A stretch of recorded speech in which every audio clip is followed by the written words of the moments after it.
Hi boys and girls, Miss Tabor here. Welcome back. Today's lesson again is brought to you by Fontes and Pinnell, their leveled literacy intervention with permission from their publisher Heinemann. So today our lesson has 3 parts. The first 2 parts are really just a phonics lesson, and then the third part is a new book. Now this new book is a little bit easier, and I'm going to have you read it all by yourself because you don't need me to do it all the time for you. So let's go ahead and get started. I'm going to share with you our first piece of our phonics lesson. I'm just going to change screens really quick. Hopefully you don't see our new book. If you're watching really carefully, you'll see a glimpse of it. Oh no! Okay, so here is our first phonics lesson part. It is about adding an ending to a word, specifically ER, and that when it's added to the end of a word, it shows that someone does something. So I have 2 columns here. My first part, I'm going to just add a base word, and then I'm going to add the ending -er. We'll make the new word, we'll spell it properly. Some of these words have specific rules. We'll look at those as well. And we'll see, listen to the word in the sentence. So first off, this word, work, we'll add that ending -er, worker. Think about that word. The worker is doing a nice job. Okay. This word, walk, we'll add walker. Think about it. The dog walker comes on Tuesdays, showing that the person is doing something. This word. Now notice on these words, we didn't change the base word, and we simply added ER on both of these. Look at this next word, run. Now we're going to add the ending, runner. Now in order for the U to have the short sound, I need to double that final consonant, which is that N, and then I can add my ER. If I did not, watch what happens. Now I have a vowel, consonant, vowel, and this E actually makes the U say its name. So this would be runer. We do not want that. We want runner. For example, the runner is towards the finish line. The next one, this one is just like the word runner. It is the word swim. Let's add the ending. Swim, double the M, the final consonant, and add the ER. Now the double consonants really just protects the first vowel from changing the sound it makes. Okay, it's only when it's a short vowel. Let's see a couple other ones. The word is play, Now the A sound is long, so we're not going to double anything. It's just going to add that ER, player. The player is considered out. Bake, baker. The baker is going to make my birthday cake. So again, I have the word baker. Think about how the word bake is spelled. Like this, bake. We need that E at the end to make the A say its name. But then if we added the ER, we would have way too many E's.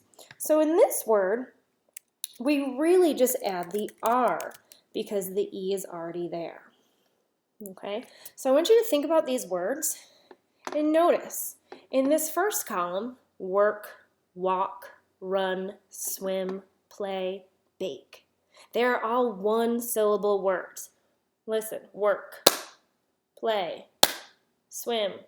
There's only 1 syllable. But when we add that ER, worker, 2 syllables. And also think about that rule. Every syllable has a vowel. Let's see if that works. Work, there's the O, Perfect. 2 vowels, 2 syllables. I want you to go through and double check all the rest of these to make sure that there are those 2 vowels and there are 2 syllables. This will really help us read words that are bigger longer and trickier. Notice I added ER to all of those. Huh. I meant that, I swear. So now I'm going to go ahead and go to our next phonics lesson, which is compound words. These words will also help you read and break apart other words that you don't know or just words that are longer. Oh, there's that book I gave you a glimpse of. I hope you were looking carefully, or maybe not. All right, so in this chart, I have base words, and then I have compound words. So remember, compound words are two words that are put together to make one whole word. So let's see. The word in plus the word side, we now make the word inside. Whoa, that's not how it's spelled. Inside. Let's do another one. The word out plus side, outside. Any plus thing equals anything. Any plus where equals anywhere. And we'll do two more.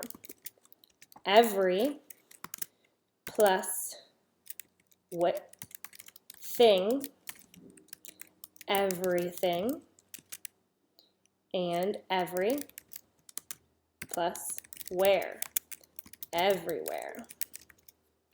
Now notice, I just take my two base words, I put them together to make that large compound word. Anytime that you are reading a book or a text or a magazine or an article or anything, think about the little words that you can find in the big word. Break it apart. Oh, I know this word, in. Oh, magic E, I says its name, side. Put them together, inside. That's how you're going to be more successful reading words that are tricky, finding little parts that you can put together. Now I'm going to tell you sometimes there are rule breakers, which we always know, which is so hard when reading. Just remember, sometimes words are rule breakers, and you might need a little bit of help besides just breaking the word apart into smaller chunks. It's hard, I know. We will continue building some more words later on in our compound word chart. And again, our last chart, let me pull that up really quick, we will also be adding more words to our ER ending chart. Now, let's get going on our new book, which I told you you are going to read all by yourself. Take a look at the title. Oh, it's a really long word. Another tip or strategy to read longer words and knowing where to break it apart, find where there are two consonants together that are not part of a blend. Well, I know a T and a P don't ever really go together, so I'm going to read this first part. Oh, I know that. Foot, per, in, ts, prints, footprints. This story is called Footprints. It is part of the Mooseling series, which we have read a few books about. It's that moose, and he is extremely friendly and loyal to his friends, and he really cares. Now, in this story, a young moose, he's learning things. You know, we're all learning. So in this, you are going to read about how he learns about different footprints. Notice the footprints on the ground. What can you learn about footprints? Answer that for a second to yourself. Does everyone have the same footprint or footprints? No. Well, in this story, there's a little bit of humor, and it's all about footprints and what Mooseling discovers. Let's go ahead and get started. I'm going to show you each and every page. Your job is to read each and every page. Footprints. Remember, when characters are talking, we see the dialogue, the quotation marks. Remember to use expression when you read.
Think about this word I. The author made it a bold letter, dark.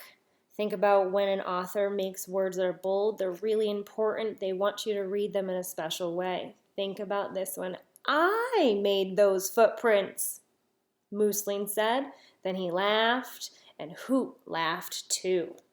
Thinking about this page, I want to point out the word laughed. There are a lot of silent letters in this word, and specifically letters that make different sounds. That GH together, I can't grab it. GH together makes the F sound, laughed. That is a word you just have to know. One way to read it a little bit easier is to hide the ending, the ED. Just like adding ER to the end of words, adding ED is easy too. But just take it away, make the word smaller. Pretend I highlighted that and removed it. Laugh, laughed. It already happened. Awesome. I want to point out a couple pages too. Thinking about consonant clusters. Now these are two letters together that you have to blend together. The word skunk, sk. You have to blend that together, sk-unk. And I want you to reread the dialogue here. I think Skunk made those, he said. I will follow them and see. He followed them. In this part, the author decided to break up the Moosling's dialogue or the talking that he's doing. It's very interesting. And also, I want you to look at this page, page 6. And there was Rabbit. Rabbit, said Moosling, I found you. Did you sound like that when you read it by yourself? I want you to go ahead and try rereading that again, thinking about your expression. Moosling is excited. He just followed the footprints and he found his friend Rabbit. I want you to reread that. Great. Okay, coming back. Anytime you reread something again, you're just practicing it to get a little bit better every time. I have to reread things a lot. I'm reading a book right now, and you know what? There are words in that I have a hard time with or I don't know what they are, and I have to think about all my phonics skills that I teach you every day to read those bigger words.